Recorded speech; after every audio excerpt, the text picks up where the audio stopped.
Assalamualaikum warahmatullahi wabarakatuh. Saya Putri Syahrani Ramadan dari Prodi Pendidikan Ekonomi dengan NIM 18721501138. Video ini saya buat untuk memenuhi kebutuhan tugas ujian akhir semester 3 mata kuliah Pendidikan Ekonomi dengan dosen pengampu Bapak Luluh Abdillah Kurniawan MM. Tema yang saya pilih adalah pendidikan menjadi pembentuk pasar tenaga kerja terdidik. Materi pembahasan saya yang pertama, pasar tenaga kerja, yang kedua, pengaruh tingkat pendidikan, yang ketiga, tenaga kerja terdidik, yang keempat, hubungannya, yaitu hubungan tingkat pendidikan dengan kualitas tenaga kerja. Langsung saja pada pembahasan yang pertama, pasar tenaga kerja. Bursa atau pasar tenaga kerja adalah ekosistem yang mempertemukan aktivitas penjual dan pembeli tenaga kerja. Sebagai penjual tenaga kerja di dalam ekosistem ini adalah para pencari kerja, sedangkan sebagai pembelinya adalah orang-orang atau lembaga yang membutuhkan tenaga kerja. Ekosistem pasar diselenggarakan untuk mengelola pertemuan antara pihak pencari kerja dan orang atau lembaga yang membutuhkan. Pasar tenaga kerja berdasarkan kemampuan. Yang pertama, pasar terdidik, yaitu pasar yang mempertemukan permintaan dan penawaran tenaga kerja terdidik. Contohnya adalah dokter, guru, akuntan, dan lain sebagainya. Yang kedua, pasar terlatih, yaitu pasar yang mempertemukan permintaan dan penawaran tenaga kerja terlatih. Contohnya adalah sopir, montir, dan koki.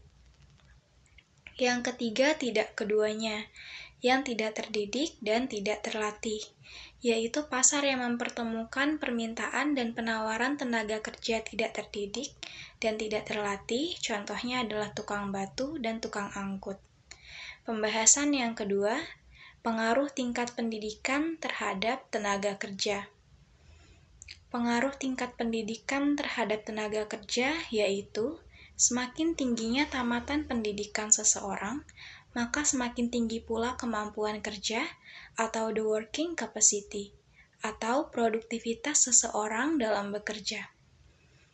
Yang ketiga, tenaga kerja terdidik.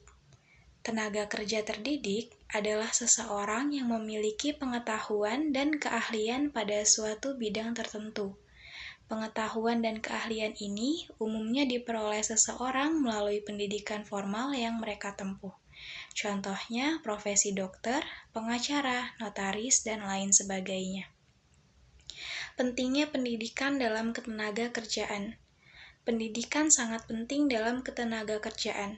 Peningkatan kualitas SDM melalui pendidikan akan meningkatkan pengetahuan dan keterampilan yang dimiliki pekerja, serta akan mempengaruhi produktivitas melalui cara produksi lebih efisien. Pendidikan formal. Pendidikan formal memiliki tujuan. Yang pertama, mendidik. Membantu lingkungan keluarga dalam mendidik dan mengajar tingkah laku anak sebagai peserta didik. Yang kedua, sumber ilmu pengetahuan. Memperbaiki dan memperluas pengetahuan yang peserta didik miliki. Yang ketiga, memperoleh skill atau kemampuan, mengembangkan minat dan bakat peserta didik. Yang keempat, investasi, mempersiapkan peserta didik untuk terjun di masyarakat sesuai dengan norma-norma yang berlaku. Pembahasan yang keempat, hubungan tingkat pendidikan dengan kualitas tenaga kerja. Semakin tinggi tingkat pendidikannya, maka kualitas tenaga kerjanya semakin tinggi dan sebaliknya. Tingginya tingkat pendidikan seseorang akan terlihat dalam penguasaan ilmu pengetahuan dan teknologi sehingga produktif dalam bekerja dan menggambarkan sebagai tenaga kerja yang berkualitas. Terima kasih. Mohon maaf apabila terdapat kekurangan. Wabillahi taufiq wal hidayah. Wassalamualaikum warahmatullahi wabarakatuh.